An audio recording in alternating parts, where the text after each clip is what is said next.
Good morning. Hello, hello. Bonjour. Buenos dias. Willkommen. Welcome to Mobile Metron, coming to you live from beautiful downtown Atlanta. Let's see if anybody's on this AM. Anybody's watching? Anybody here? Colonel Rogers, you're the first one I see on here today. All right, you're watching. So it's just Ernie and me. Nope, there's Constance. All right, it's three of us. Where two or more are gathered together. Nope, there's Danny. All right, there's four of us. Oh, there's Greg. Hey, Greg. I don't know. Greg, I don't know if y'all are still up at your... Look, I just stepped back. I don't know if you can see me. They were at the Westin last night, but I'm in the shade here. Hey, Howie. Hey, Michelle. Hey, Ann. Will. Pam, Tim, good group this morning. You guys are ready to go. Edward, good morning. Connie Sue, hello. Hey, Jane, my friend from Decatur High School. Hey, Dr. A, thanks for your gift this morning. I appreciate it. Hey, Jeffrey, hello. Romanita, hey, Suzanne. Good group this morning. Hey, Carl. Good. Ken's watching from downstairs. I'm up on my roof. I don't know, Gregor, if you're in your room, I'm waving. Can you see me? Hey, Samantha. Hey, Ave. Hey, Earl. Good to see you. You guys can say good morning to each other. I love what Samantha posted this week about countdown to meditation 15. Hey, Deirdre. Hello. Thanks for your gift this week. I appreciate it. Hey, Stephanie. Hey, Karen. Look at all these beautiful people. Elwood. Good. It's a good group this morning. While you guys are logging on and greeting each other. Oh, you're at the market? Oh, okay. Well, I was waving to the hotel. So you're at the market watching this? That's funny. Hey, Galen. Hey, Cheryl. Hey, Leslie. What's really funny to me is hey, Vicky, I won't say who, but there's some people on here who will post from their church. They're at their church watching watching the streaming here. I'm like, I don't want to get you in trouble with your pastor. You should be listening to the guy in the pulpit. Hey, Kimberly. Oh yeah, okay. Well, hey to the Mart. Good. Hey, Miss Leona. Hey, you and Ernie. Good to see you guys on here. Just a couple of announcements. Hey, Rhonda. 3 weeks from today, we will be on beautiful St. Simon's. And for those of you that haven't been to St. Simon's, hey, BJ. St. Simon's is very different from Jekyll. Jekyll doesn't have a lot. Jekyll's beautiful, but doesn't have a lot of hotels and restaurants on it. But St. Simon's does. St. Simon's doesn't close up. You know, for those of you who like to eat late and stuff, you have a lot more options on St. Simon's. Most of you already know that. But this is our fourth time going there for meditation weekend 15. We've already got a really good group signed up to go who already booked their rooms. If you're just now finding out about it, it's August 6th and 7th. That's a Saturday and a Sunday. Just scroll up to the cover photo on my Facebook page and all the information is there. It's going to be really, really good. And, it's a vacation, but it's also, this is a serious thing. So I want you to take it seriously. I mean, I want you to have fun, but also, I want you to come to the sessions and be a part of it and meditate. It's not spring break. It's a meditation weekend. So I want you to bring that kind of energy there with you, because a lot of people really, really need this right now, and I need it. And so I want you to go. I want you to enjoy it. I also want you to be in a spiritual mindset about it, and I know you will be. And then first Sunday of September, we'll be back in the theater again So that's all good, and yeah, you better promise to be engaged. And I think that's everything I needed to announce. Let's do some affirmations, and then some breath work, and then I've got a good word to share with you. So it's first me, then it's you, then the highest affirmation is I am. So I am blessed. I am a blessing. I am healed. I am healing. I am whole. I am wholeness. I am free. I am freedom. I am happy. I am happiness. I have joy, or I am joyful. I am joy. I am liberated. I am liberty. I am successful. I am success. I am whole. I am wholeness. I am beautiful. Okay? Breathe with me. We're going to come in through the nose, hold it, and then exhale through the mouth. That way, it's the best, most effective way to oxygenate your body and bring nitrous oxide into yourself. So let's go. Inhale, hold, exhale, inhale, exhale, enter into serenity. Inhale, exhale, embrace peace. Inhale, exhale, inhale, exhale. Beautiful, beautiful, beautiful. The word I want to share with you today, it's out of, I'll give you the back, let me give you the scripture reference first, then I'll give you the backstory. Because to me, everything is everything. It's like I don't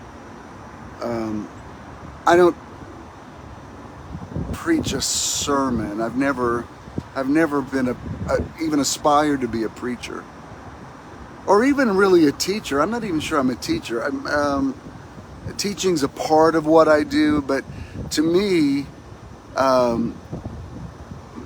my divinity school is the school of life, and I believe that we're all, as there was the gospel according to Matthew, Mark, Luke, and John, there's also the gospel according to me. There's the gospel according to whoever's, like I see the name Becky here, or Seth, or Tammy. There's the gospel according to Avery. There's a gospel according to Greg. There's a gospel according to Ed. And so you have your own teachable moments that become the doctrine of your life. You have your own record of miracles, just like the Gospels are. You're writing your gospel. Paul said that we are living epistles written in the hearts of men. So the Word of God is not limited to a collection of books. The Word of God is continually being written, and it's written in nature. Man does not live by bread alone, but by every word that proceeds, present tense, out of the mouth of God. But it also is being written through your life and your life circumstances. So the way I'm writing my gospel, and it's the reason I photograph my life so much, is why I'm so accessible to social media, is everything is connected. My life is a series of teachable moments. And so what I want to share with you today is coming out of personal experience. And I not only don't make any apology for that, that's what I'm supposed to do. That's how I'm wired for ministry. And that's why, when my kids were growing up, if they did something precocious or funny or whatever, they would say to me, "Dad, please don't use this in one of your sermons." And I would say, "Look," because back then I was, between services and doing TV and radio, and sometimes I speak as much as 16, 20 times a week. So I would say, look, as much content as I have to come up with, everything's fair game, especially if you live in my house, under my roof. Anything you do, I'll try not to just exploit you to the point that you need therapy when you grow up, but if it's funny, if it makes a point, it's probably going to find a way into my sermon. You should be warned. Consider yourself warned, because everything that happens to me is fodder for what I want to talk about. It's all being funneled into what I'm going to share to an audience. So, that being said, I want to also be sure that what I say is divinely inspired. So I speak into the atmosphere and I say, "Let there be light." I see it's 11:11 when I said that. Galatians Chapter 6 verse 1 starts with, Paul says something like, "Brethren, if a man be overtaken in a fault, you who are spiritual, restore him in a spirit of meekness." In other words, don't go around broadcasting somebody else's problem. You need to be a shelter for them. You need to cover them. And he goes on to say things like, "For every man shall bear his own burden." Down in verse 6, he says, "Those of you who are taught in the word." King James says you should communicate to those who teach you. Basically, it's like those of you, like if you are blessed by something I say and you send me something on Cash App or something, that's Galatians 6:6. He says, "Those of you who are taught in the word, communicate or give natural things or give money or give prosperity to those who teach you." It's like Paul saying to the Corinthians, "If I've sowed spiritual things to you, you shouldn't sow natural things back to me." Yes, there have been people who have exploited that, but I'm saying the basic principle is that.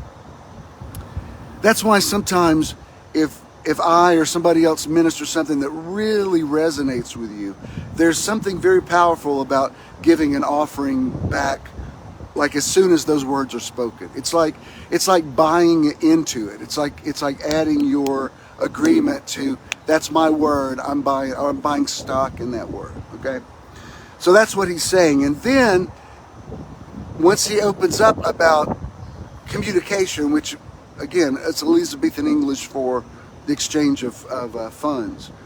It says in verse 7, says something very interesting, something very sobering. He says,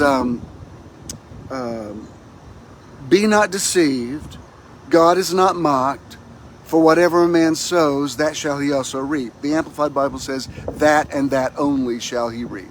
Now, what that verse, I grew up hearing preachers use that verse. There was a lot of accusation connected to that verse. Be sure your sins are going to find you out. There's an all-seeing eye. You're going to reap what you sow. And that is true, except that in the economy of God, goodness and mercy follow you all the days of your life, to do some damage control, pluck up some of the negative things you've planted. But for the most part, and if you're planting good stuff, you reap what you sow is a good thing. It's like, oh, good, I'm glad, because I'm ready for harvest. But in Galatians 6:7, when he says, "Be not deceived, God is not mocked, for whatever a man sows, that shall he reap," what he's saying is basically, it's just agriculture or horticulture 101. He's saying, stop thinking God is calling all the shots in your life. You're planting your own garden. Like if you plant corn and corn grows in your garden, you can't mock God and say, but God, I wanted beans. If you'd wanted beans, you should have planted beans. That's what he's saying. He's saying, stop thinking that there's things outside of you that are calling the shots in your life. You're calling the shots. You're the gardener of your garden. God has placed you in your Garden of Eden, and however you cultivate that garden becomes your reality. So Galatians 6:7 is a lot about karma and sowing and reaping, and you know that theme is all through Old Testament and New Testament. Blessed are the merciful, for they shall obtain mercy. With what measure you meet, it'll be measured back to you. So you're calling the shots. If you want whatever you want, you have to plant that. God doesn't give it to you. God has given you the ability to give it to you. The most underestimated verse in the Bible is Genesis 1:26. Let us make people in our image and let them have dominion. In other words, basically, God says, stop asking me for everything. You create your life. You create your reality. I gave you divinity. The ultimate act of creativity is that the Creator created creators. The ultimate act of sovereignty is that the sovereign created sovereigns. And then he says, and this is really what I want to hone in on. 6:7 is, be not deceived, God is not mocked, for whatever a man sows, that shall he also reap. Verse 8 is, for he who sows to the flesh shall of the flesh reap corruption, but he who sows to the Spirit shall reap life everlasting. Then, in verse 9, and this is my focal point today, he says, let us not be weary in well-doing, knowing that we shall reap if we faint not. Let us not be weary in well-doing, knowing that we shall reap if we faint not. All right.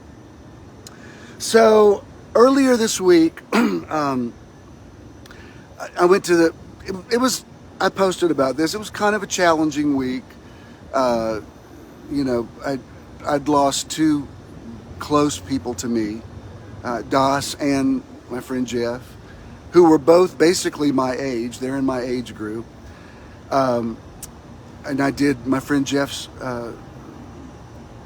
funeral, celebration of life, last Saturday. And, I've learned when I have feelings of sadness, I've just learned to kind of sit with them and let them run their course. And, the Ecclesiastes says that there's a time for everything. There is a time to weep. And it was a bit of a struggle this week. And not just losing friends, but losing friends in my age group. And then my cousin LaDonna, her sister-in-law passed, who was also my age. And just one day I thought, man, why is everybody that I know that's experiencing death in the 63, 64, 65 age range there? And I turned on a podcast that I was listening to, and it was about Robin Williams, and it says he committed suicide at age 63. And I'm like, oh my God. It's like, what is going on? And it does make you think about the brevity of life and that sort of thing, and what kind of legacy you're going to leave, and not wasting opportunities because life is short. And I'm just thinking about all those things, and I didn't need anybody to tell me to cheer up. I hate when, the worst thing you can ever tell somebody when they're going through a thing is like, well, just cheer up. Like, it's so insensitive, because sometimes you're not supposed to cheer up. You're supposed to feel what you're supposed to feel. Proverbs says, he who sings songs to him who is of a heavy heart is like one who takes away a coat in winter. Sometimes it's appropriate just to let somebody feel what they got to feel and process it and go through it. And so Wednesday night I met with the boys. I meet with them on Wednesday nights, and all of them were in the country at the same time, which these days is unusual. So I thought, well, I can't cancel. I don't feel like it, but I can't cancel. I gotta meet them. And we had a good time. But on the way there, I went down to my mailbox, and there were two things in my mailbox. If you ever go into your mailbox and you need, like, I need some good, happy news in my mailbox. Well, this is the two things that were in there. Back in April, when we were in Jekyll Island, I got a speeding ticket. I mean, the speed limit on Jekyll's 25. So if you're going 30, you know, they pull you over. And it's just a $40 ticket. But I've called the county, Glenn County, 5 times, I think, since then, trying to pay this ticket. I'm like, hey, I was there in April. I got a speeding ticket. I want to pay it. I didn't want to forget about it because I have a friend who had a speeding ticket and he forgot about it. And one day he was at his job. He may be watching today, in fact. He was at his job and the cops just come in and slap cuffs on him and take him to jail. I mean, and I didn't want that to happen because I had forgotten about it.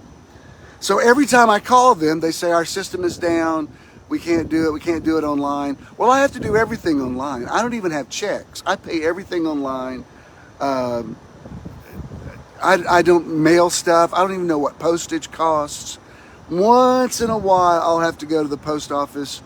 And even then, when I go, I'm like, how much does it cost to mail this letter? Because I just don't live in that. I just do everything immediately online. So finally, in the mail, before I went to meet the boys Wednesday, there was a court appearance. Like I've got to appear in court for this this ticket I've been trying to pay since April. So I thought, you know what? I'll go to the bank tomorrow and I'm just going to get a cashier's check and I'll mail it to them. The other thing that was in the mail is, you remember however many weeks ago it was, somebody tried to scam me for $2,000 on PayPal. They said they sent it to me and they needed it refunded. I was in the middle of teaching. So in trying to refund their accidental $2,000, I sent them $2,000. And it's a long story that I don't want to get into again, but I thought it was taken care of. And weeks ago, I'd finally finished it out with PayPal, and PayPal had assured me that this is not going to be drafted out of your bank account. And the guy actually I said, can I just cancel this account and start a new one? He said, if you technically owe PayPal money, it won't let you cancel out. He said, just start another one, which I did. I started another one, and most of you already know that. So when you send me something, you send me to that. Because what was happening is when people sent money to the old one, it went to paying off that $2,000 deficit of PayPal money. Okay? So the other thing in the mail was this PayPal's turned this over to collections agency. Are you kidding me? So Thursday I get up, I go to the bank, I get my cashier's check for this ticket I've been trying to pay. I've called 5 times trying to pay this thing. This last time, when I called again, she said, our system's going to be down till September. So I'm not going to drive all the way down to Glenn County, so I've got to figure out a way to mail this. Those of you that still use snail mail probably don't think it's that big a deal, but when you haven't been in that system for a while, it's a little bit foreign. And then I got the PayPal sent a form to see if you want to dispute this. So I wrote on there, I've settled with this with you months ago. This is not my debt. Please don't send me this again. So I pull out of the bank and I'm, hey Siri, where's the closest post office? And I'm not exaggerating. I went to 4 different locations in Atlanta that it says post office is open until 5 o'clock. Not only were they closed, these places have been abandoned for a while. I mean, grass is growing around and, you know, homeless people sleeping in the parking lot. And, you know, it's the kind of thing you drive in the thing and GPS is saying, you have arrived at your destination. And I'm thinking, I don't think this is my destination. I'm a little bit scared to be here. So finally, on the 5th try, I found a post office that was open, had to stand in line to mail these two things that I'm trying to do the right thing on. I asked them, I said, why are post offices being closed everywhere? And they said, they seem to be clueless about it. They didn't even know it was happening. I said, no, I'm telling you, I've just visited 4 different locations, and they are not just abandoned, they've been abandoned for a minute. I mean, it looks like a ghost town over there. So, the whole time I'm doing this, I think this is all because I was trying to do a good deed. And you can't help but think no good deed goes unpunished, which is a terrible idea to have. Because I always want to believe, do the right thing, do the right thing, do the right thing. When they go high, when they go low, we go high. Be not overcome with evil, overcome evil with good. I'm always good karma guy, good energy guy. And then there's some days it just comes along and bites you in the rear end. When I got up this morning and looked at my balance, sure enough, PayPal had drafted the money out of my account. They said they weren't going to, but they did. I don't think she got it. If she's watching today, I've never outed her because she has relatives that went to Church of the Now and Metron, so I don't want to embarrass them. I don't know if she's watching. If you got that money, that's my money. You need to get back to me. But, when I told Ken this morning, he said, you need to, I said, don't begin any sentence with you need to, because I know. Everybody's already told me everything to do, and I've already done it. I've been doing it for months. This one good deed that I tried to do for somebody, because this is somebody I'd sent money to before who has a drug problem, and they're always in crisis. And so when I get through today, I'll call PayPal and start this whole process again. And so it started triggering memories of other times when I thought I was doing the right thing, and it's like it just didn't seem to pan out. And you see a lot of that in the scripture, like David would say things like, "Be not envious against the workers of iniquity," even though you say, now we are cast down and they are lifted up. I mean, David would say a lot of things about why do the godless prosper, and especially that phrase, let us not be weary. Yes, I know, BJ. I know. Perhaps you're right. I admit it. That phrase, be not weary in well-doing, knowing that we shall reap in due season if we faint not. I remember, I was thinking about this morning, because where I live, I actually bought this place in 2003. So I've owned it for nearly 20 years. I've lived here full time since 2011. And I bought it for an investment property. I wrote pretty much all my books here. Back when I was traveling a lot, if I had an early flight out of the Atlanta airport, because I'm like 15 minutes from the airport, I would come here and spend the night, because coming from Covington in the morning, you had no idea what the traffic was going to be like on the way to the airport.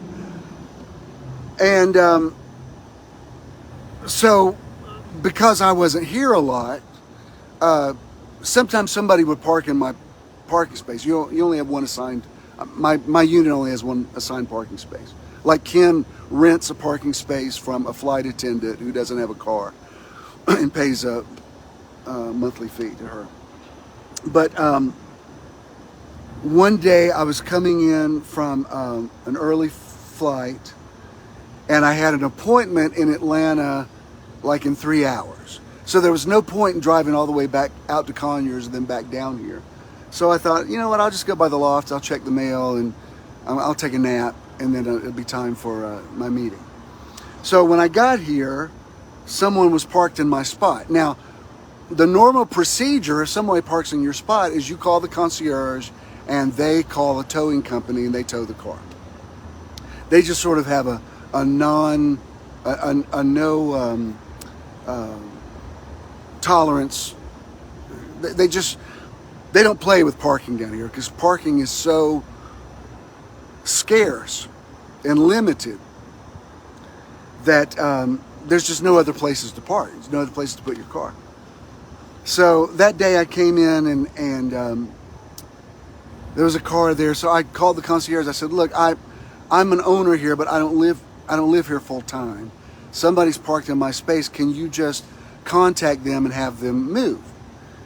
And he said, well, I'll just have them towed. I said, no, don't tow them, because in fairness, I'm not here a lot of the time, so probably people think it's a vacant unit.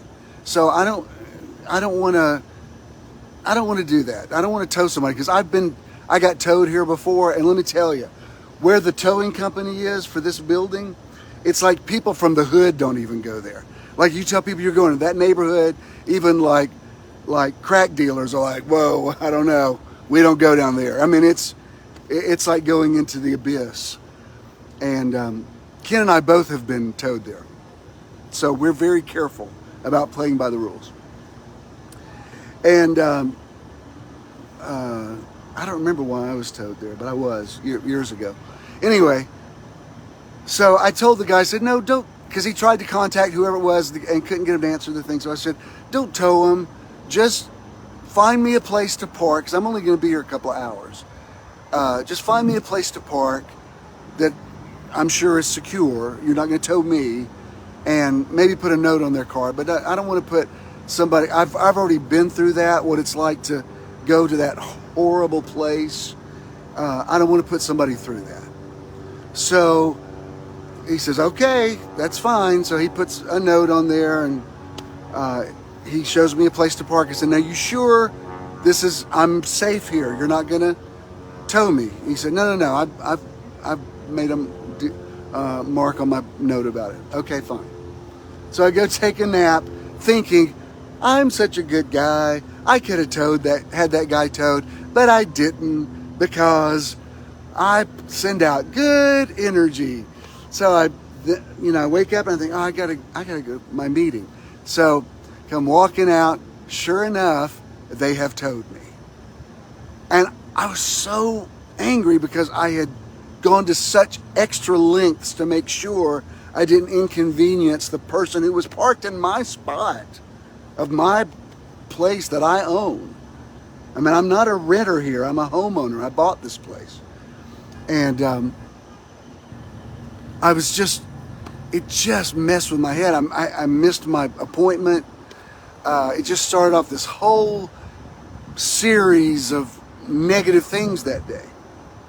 And I remember being on the elevator with this young guy, and he said, hey, good morning. I said, is it a good morning? I said, let me tell you something. If anybody tells you to do good things for people, don't listen to them. It doesn't pay off. There's no reason to do anything good for anybody ever. I mean, I actually said that. The guy looked like, damn, sorry I said good morning to you. I mean, I was just like, I can't believe it. Where's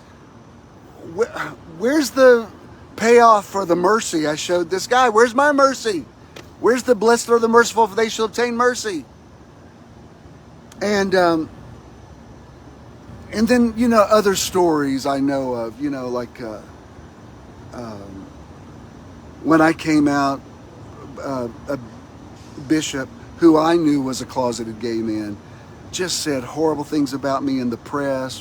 When People magazine did a story on me, they contacted him, and he told him I was unfit to lead, and I would be contacted by men he had been with who would say, why don't you out him? I've got information on him. He says all this crap about you, and he's gay. Why don't you out him? And I never would.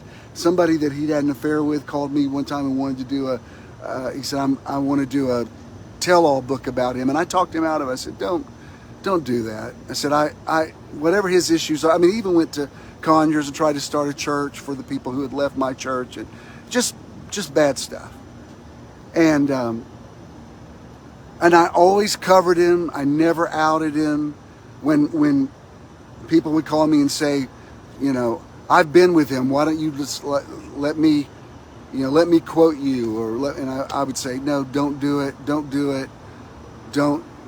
I said, I don't want to get into that. I don't want to be pulled into that vortex, because if I do something negative to him, like outing him.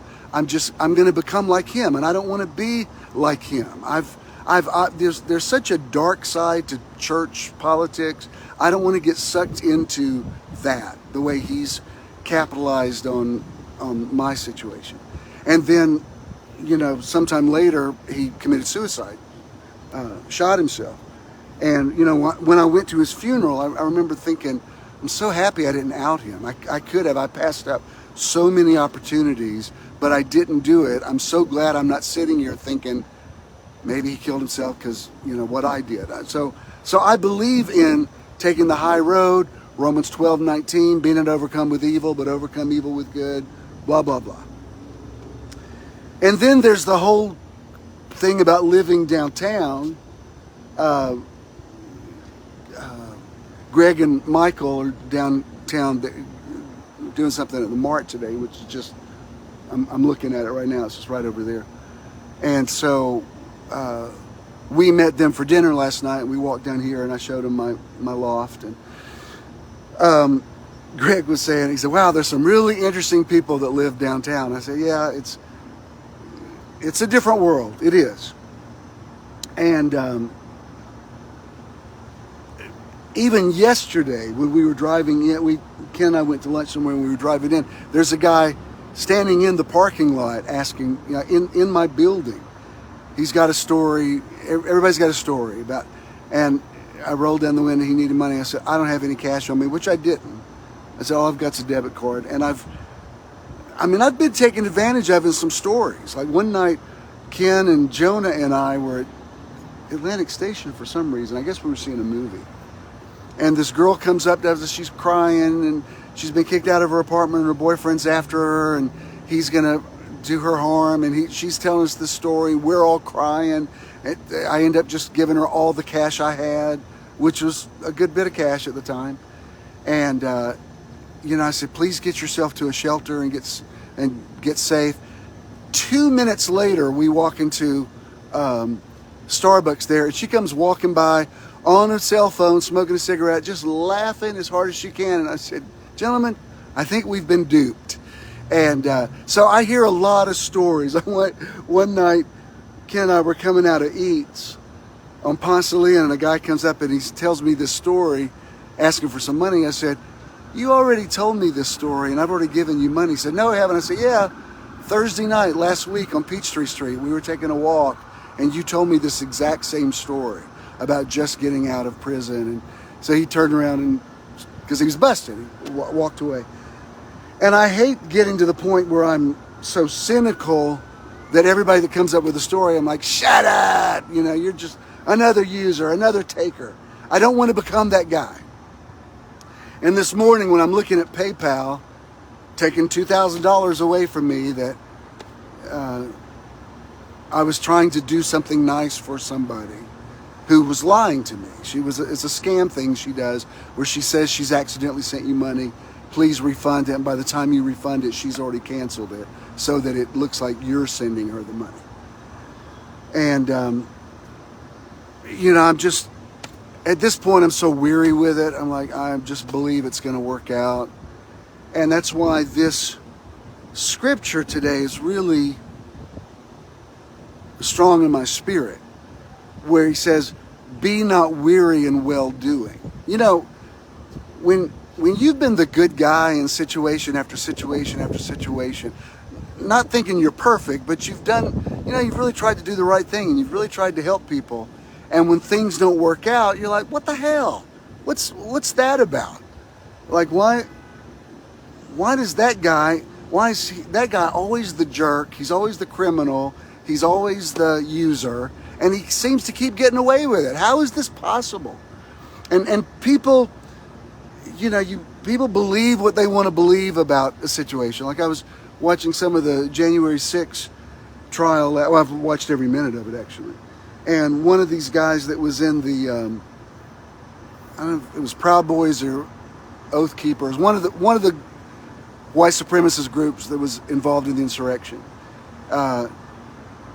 He was talking about how he got deprogrammed from, he said, now I don't believe the election was stolen because it was thrown out of every case that the previous administration brought was thrown out of court immediately, even by judges that that president had appointed.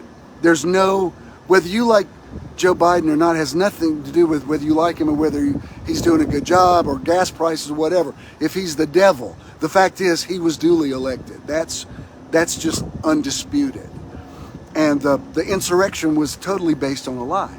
And what really got my attention is Lynn Cheney, who is an American hero, who doesn't even, I don't even agree with her politics. She voted against gay marriage, but I have to say that woman's a true patriot, swearing to her own hurt, destroying her own career, possibly her own political career, for just living up to her oath to defend the Constitution. But she says, well, do you believe the election was stolen now? And he said, well, mostly I believe it, or mostly I don't believe it. And he's just testified this long testimony about how, no, it's absolutely impossible that it was stolen. And then he still says, well, I mostly don't believe it. And I thought, wow, it's really hard for people to let go of a wrong idea. I watched, there's some series, I think it was on Netflix. It's been about a year ago. I don't remember the name of it. But it's the true story about the woman who was the therapist assigned to the girls who were part of the Manson family murders.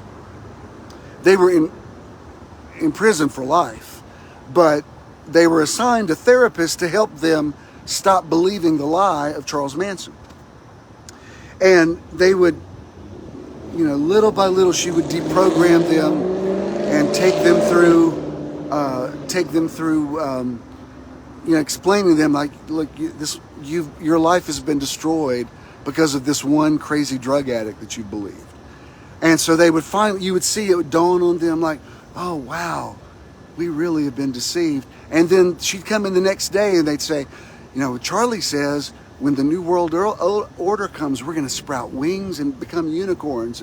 And she's like, no, we already covered this. That's not going to happen. And that's why when you've believed a wrong thing for a long time, it's hard to get it out of your DNA. And so sometimes you look at people who are users and criminals and people who have even used you, and other people can't see it. You're like, how do you not see it? How can you not see this guy's a criminal? How can you not see this guy's a taker? How can you not see this guy's up to no good? And people believe what they want to believe. And then when you're the victim of it, you want to say, how can you not see that this guy took advantage of me? But they don't see it. So to answer Paul's word to Galatians, where he says, be not weary in well-doing, you want to say, hey, Paul, you know what? That's kind of a tall order, because sometimes well-doing just wear you out. Sometimes you get tired of always being the good guy. Sometimes you get tired of always being the one who nourishes the relationship, or you're always the one who picks up the tab, or you're always the one who pays, or you're always the one that everybody comes to for, solving their problems. You never get to tell anybody your problems. And my point is, it's very easy to become weary in well-doing. So here's the promise that I want to hold on to, that I want to share with you, if you can relate to this on any level. Galatians 6:9. Be not weary in well-doing, knowing that we shall reap if we faint not. So what that says to me is that karma works. There's value in doing the right thing, even when other people do the wrong thing. But the harvest may take a little longer. You don't see the harvest of your good deeds immediately. And the good news about that, I don't remember the exact gestation period of certain animals, but I know, I'll say it this way, an elephant is pregnant a lot longer than a mouse is pregnant, because An elephant is giving birth to something bigger. So, here's your promise. For all of you good deed doers who have, if you're not weary in well-doing yet, you're real close to it. You're like, I don't know, Paul. I'm sort of weary adjacent. I'm a little bit tired. Tired of turning the other cheek. Tired of doing the right thing. Tired of taking the high road. Just tired of it. Doesn't seem to pay off. Maybe I should just become one of those people and enter the dog-eat-dog world. Maybe I should just become, why not? Why the hell not? Everybody else is a jerk and a user and a taker. Why not me? Why don't I try to scam somebody on PayPal? Where's my $2,000? I could pull that off. Why not? Other people have done it to me. Why don't I do it to somebody else? I can tell you this. The payoff for well-doing is worth the wait. I have to believe that. I have to believe, like when I get off today, I'm going to go call PayPal and start this process again, trying to recoup this money. But even if I don't get it back, I'm like, all right, then I'm going to believe, I'm going to sow that into the universe to the biggest karmic blessing that I've ever received. Somebody took $2,000 from me. I'm going to make $200,000 off of this somehow. I don't know what. God's going to give me some idea that's going to have so much favor, so much blessing on it that I'll have so much money. I'll be just giving $2,000. I'll be on PayPal going, you want $2,000? There you go. Boop. I don't even miss it. I want to think that way, because once you get pulled into the vortex of the bad guys, the way of the transgressor is hard, and I don't want to become one of them. I don't want to become a user. I don't want to become a taker. I want to stay on the high road and believe that it's worth it. So, for those of you who have been doing good and you're frustrated with it, I just want to encourage you, hang on. Keep doing the right thing. Keep turning the other cheek. Keep walking in love. Keep giving when it doesn't seem there's going to be any payoff. Let stuff go. Don't retaliate. Don't uncover people. Like I said, this chapter begins with, if somebody's overtaken in a fault, you which are spiritual, restore them in a spirit of meekness. So take the high road, knowing that, and I don't just mean going to heaven when you die. I mean here in this life, there's blessings. Like I believe some of the sort of random blessings that come to me are the payoffs from other acts of goodness that I've done that I've even forgotten about. That's called laying up treasures in heaven where moth and rust do not corrupt. So here's the thing, do not be weary in well-doing. Keep doing it. Sometimes it feels like it's pointless and a waste, but hang on, you will reap in due season if you faint not. Don't give up, don't quit. There is a harvest of goodness coming to you, to me, to everybody who does the right thing. It's still worth doing the right thing. So do the right thing. Do good. Be a good influence. Be salt and light. Don't go to the dark side. Walk in the light. Walk in love. Walk in forgiveness. Walk in liberty. Stay up high, seated with Him in heavenly places. I pray over your harvest. I pray over my harvest. I believe that it's coming back to all of us who have done good. We will reap in due season because we faint not. All right, I'm going to go read your comments. If you want to give to the ministry, go to bishinthenow.com. Bish, like short for bishop. bishinthenow.com. It's easy peasy. You just click on a place to give. It couldn't be simpler. If you want to give to me personally, I have all the cash apps. Now you can even give to my old PayPal because it's paid up now. That's one of the upsides. Now that they've taking money out of my account to top it off, as they say. Now you can give to any PayPal account that I've got. They're all going to work, unfortunately. But all that's going to be resolved. I believe that. I'm not worried about it. I want to think bigger. Like, losing $2,000 is not the end of my world. I want to be that guy. And somebody, the first time I mentioned it, somebody in response to my message sent me $2,000. So that, in theory, that money's already been recouped anyway. So it's up from here. I'm not going to become cynical. I don't want you to become cynical. I'm going to keep taking the high road. That's where I want to see you. Don't go low. Stay up high, where all of us movers and shakers are. All right? Be blessed. I love you. See you. If I don't, well, I'll see you in St. Simon's. But I'll be back here next week. But I'll see you in person in St. Simon's. It's going to be beautiful. I'll be under the double rainbow out there on the beach. Bye.